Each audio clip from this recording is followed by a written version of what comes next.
What is up, YouTube Nation? My name is Harry Thomas, or Roll D if you prefer. I'm one member of the WeGrow Show. Prince D Jr. is somewhere else doing some work right now. I'm here to bring you this video. Mine and Junior's initial discussion about the music industry where we live.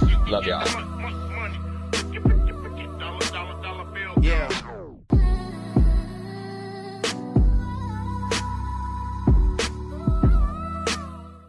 Harry, what's up?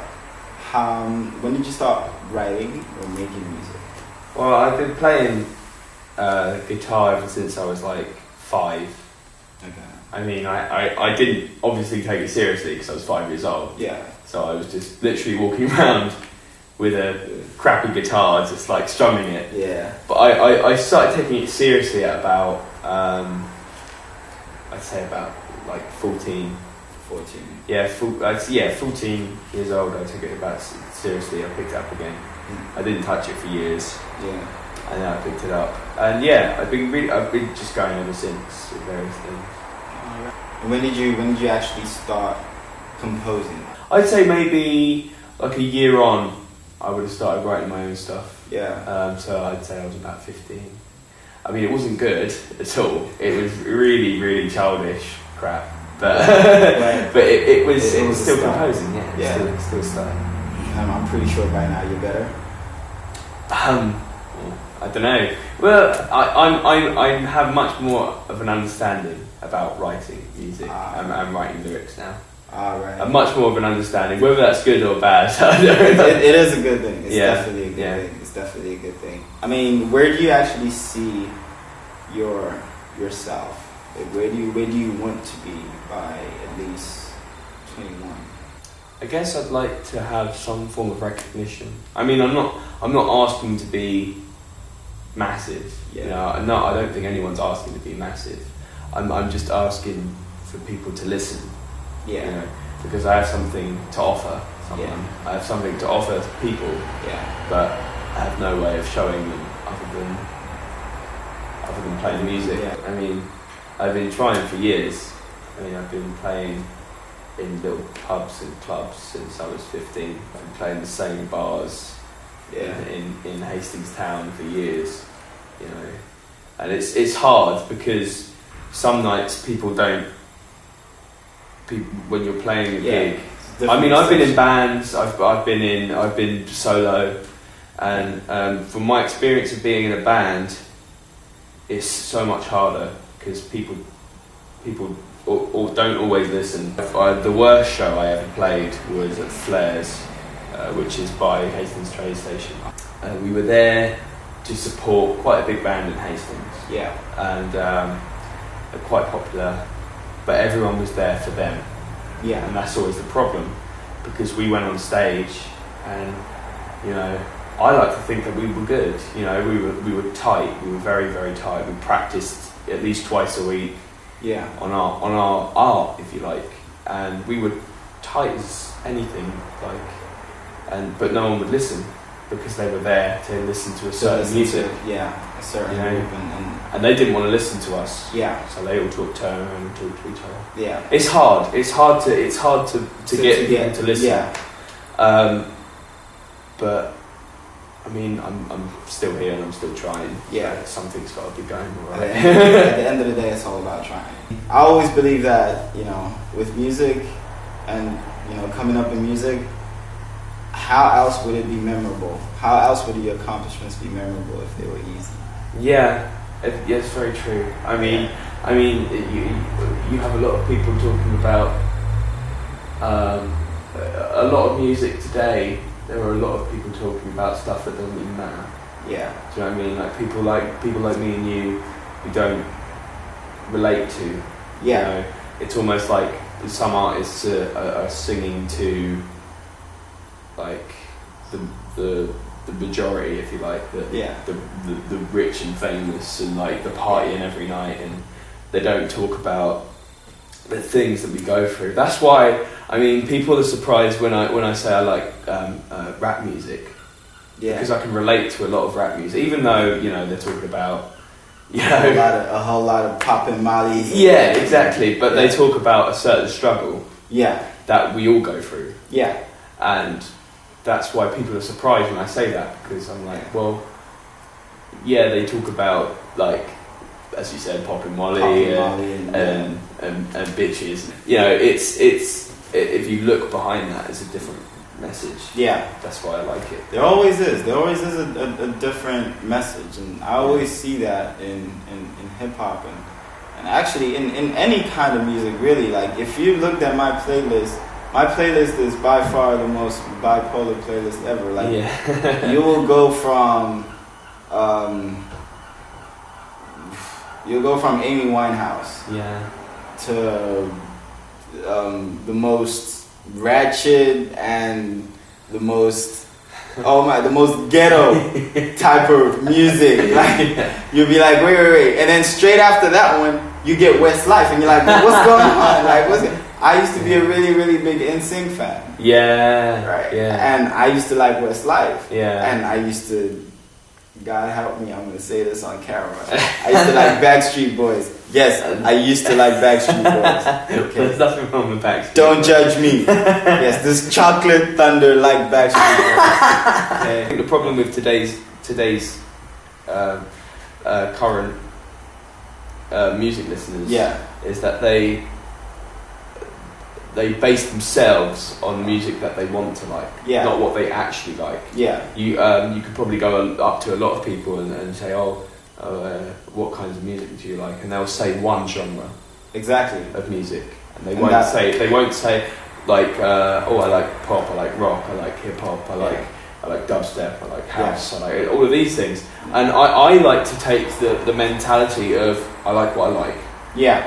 And I could not like something that you like, but you like it, so I can't judge you. Exactly. And then it could be the same way. Exactly. Like, I'm not going to judge someone based on what they like. Yeah. It kind of puts you in that. I think the problem with people, like most people lately, music listeners, is they feel like once they like a certain genre, they feel like it's their obligation to stay boxed in that genre. I listen to hip hop, so I can't listen to rock. Yeah. Or I listen to rock, and it's crazy for me to listen to hip hop, or it's crazy for me to listen to pop. Or, well, I mean, that's why people are so surprised when I say, I like hip hop, and I like pop. I like some pop. I don't like all pop. Yeah. I think some of it is just trash. Yeah. It's trash. But as I said, like, I like what I like, and in the same way, I like who I like.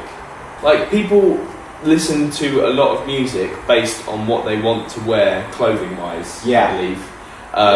So someone like would wear baggy jeans, a tank top and a snapback hat put on backwards, and then you instantly think, oh, they listen to hip hop. Yeah. But they could listen to some really, really heavy metal band, and you wouldn't even know. Yeah. Like, but you just stereotype it. Exactly. Yeah. Like it's like me sometimes. I'll walk out the house. I'm one of those people. I'll walk out the house and I have my snapback on. Yeah. I have the t-shirt on. I have admittedly, sorry ma, I have my pants a bit lower than they're supposed to be.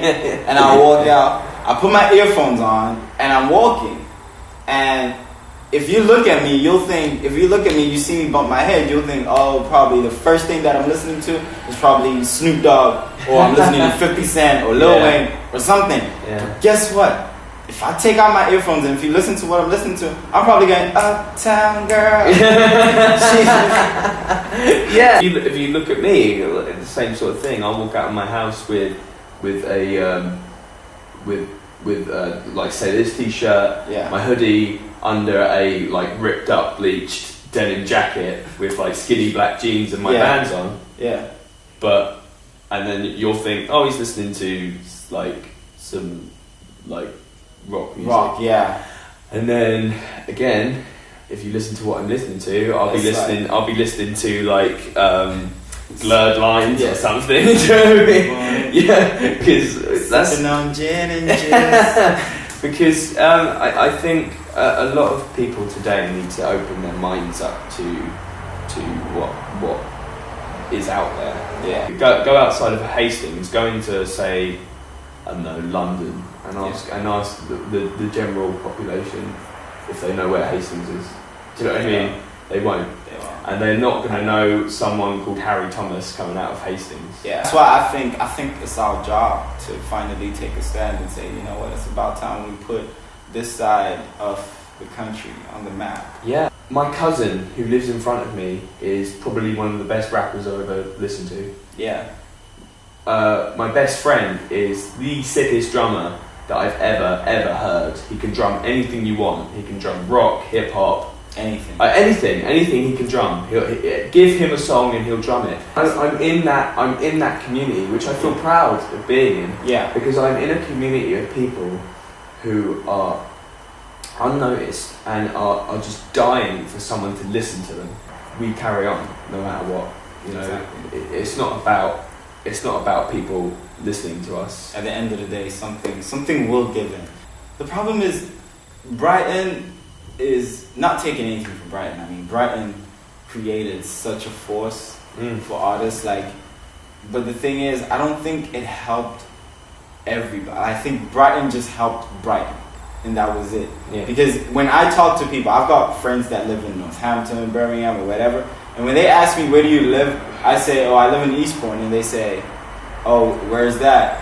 I always have to say, it's close to Brighton. Close to Brighton. Then they'll be like, oh, there, oh, you got a beach there. And I'll be like, yeah. But it's like close to Brighton. I'm like an hour away from Brighton. I'm like 30 minutes away from Brighton. I'm not even as close as you think to Brighton as I am. Like, I'm really actually quite far away from Brighton. But just so you know which side of the country I am, I have to say Brighton. So I just believe that now it's my job for when I say, someone asks me, where do you live? And I say Eastbourne, or when the next person who comes after me or the next generation, when they're asked where are they from, and if they come from Eastbourne, Hastings, Bexhill, or anywhere that is in Sussex or East Sussex or Kent, when they're asked where do you come from, and they say, I'm from Tunbridge Wells, I'm from Maidstone, I'm from, you know, wherever, I'm from Lewis, you know, I'm from Crowborough, whatever.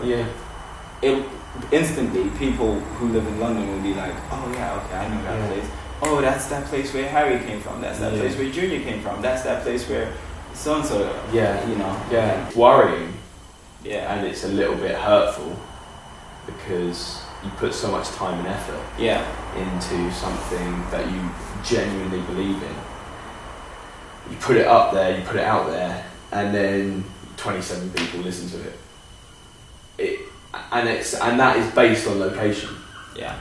Because it says Harry Thomas, acoustic artist from Hastings.